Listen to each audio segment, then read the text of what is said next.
El código de error E9 en los aires acondicionados TCL está asociado con problemas en la placa electrónica de control, ubicada en la unidad exterior.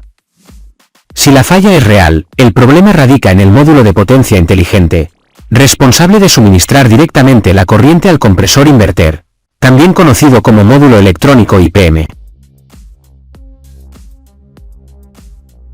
Sin embargo, en algunos casos, seguir un procedimiento de diagnóstico adecuado puede resolver el problema e identificar otras causas de esta falla. A continuación, se detallan los pasos a seguir, comenzando por los más sencillos, hasta llegar a los más complejos. 1. Apague y desconecte el equipo por varios minutos. Vuelva a encenderlo, y verifique si el código de error E9 persiste.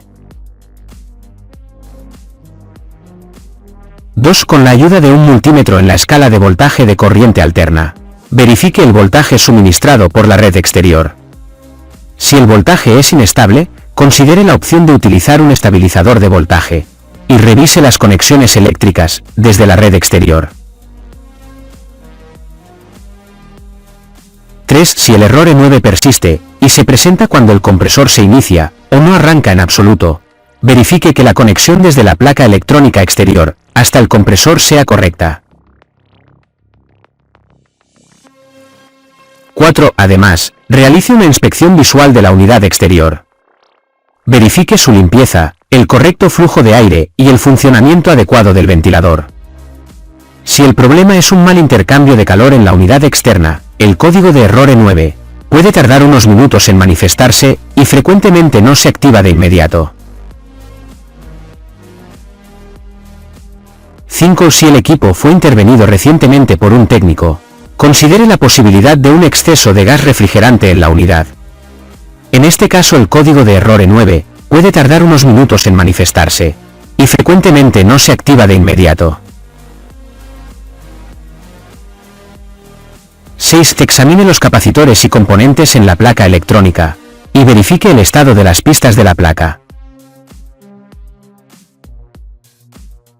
7. Ubique la placa electrónica exterior, y verifique si el módulo exterior está bien instalado en las aletas de radiación, y si la silicona está aplicada uniformemente. Apriete los tornillos nuevamente si están sueltos.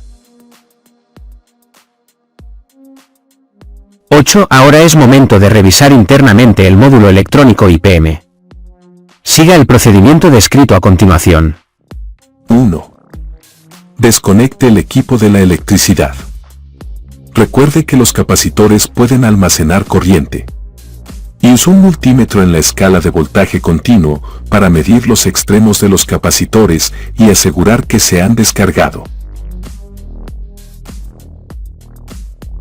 2. Localización del circuito electrónico IPM. El circuito electrónico IPM está cubierto por aletas disipadoras de calor. Sus pines están conectados mediante 3 pistas independientes y un conector eléctrico a los 3 pines del compresor. 3. Alimentación positiva. Identifique la alimentación positiva de alto voltaje del circuito electrónico IPM, para ello ubique la pista positiva desde los capacitores de alto voltaje de mayor tamaño, hasta el circuito electrónico IPM. 4. Alimentación negativa. Identifique la pista negativa desde los capacitores hasta el circuito electrónico IPM, para ello ubique la pista negativa desde los capacitores de alto voltaje de mayor tamaño, hasta el circuito electrónico IPM. 5. Identificación de los puntos de salida, U, V, W. Estas pueden identificarse siguiendo las pistas desde los conectores del compresor hasta el circuito electrónico IPM. 6. Configure el multímetro en la escala de diodo. 7.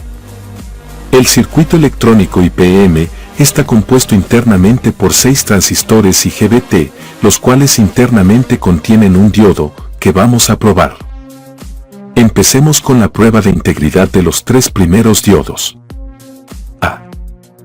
Coloque la punta negra del multímetro en la entrada positiva del circuito electrónico IPM. B. Con la punta roja, mida los puntos U, V, W. C. Los valores de activación mínima de voltaje deben ser alrededor de cerca de 0.45 voltios para cada medición. D. La medida obtenida entre la alimentación negativa y cada pin U, V, W debe arrojar prácticamente la misma medida. Empecemos con la prueba de integridad de los últimos 3 diodos. A. Coloque la punta roja del multímetro en la entrada negativa del circuito electrónico IPM. B. Con la punta negra, mida los puntos U, V, W. C.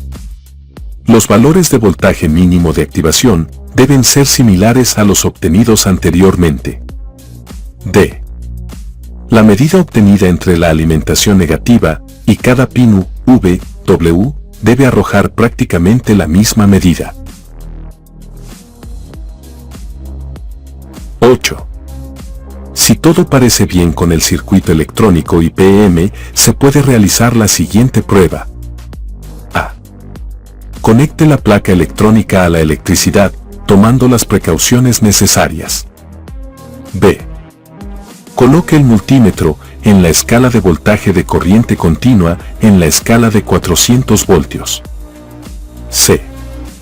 Coloque la punta roja del multímetro en la alimentación positiva del circuito electrónico IPM. D. Coloque la punta negra del multímetro en la alimentación negativa del circuito electrónico IPM. E.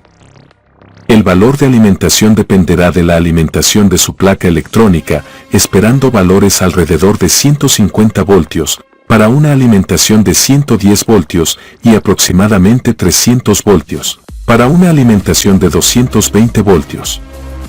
F. Si no aparece alimentación, el problema de la placa electrónica exterior se encuentra en la fuente de alimentación y no directamente en el circuito electrónico APM.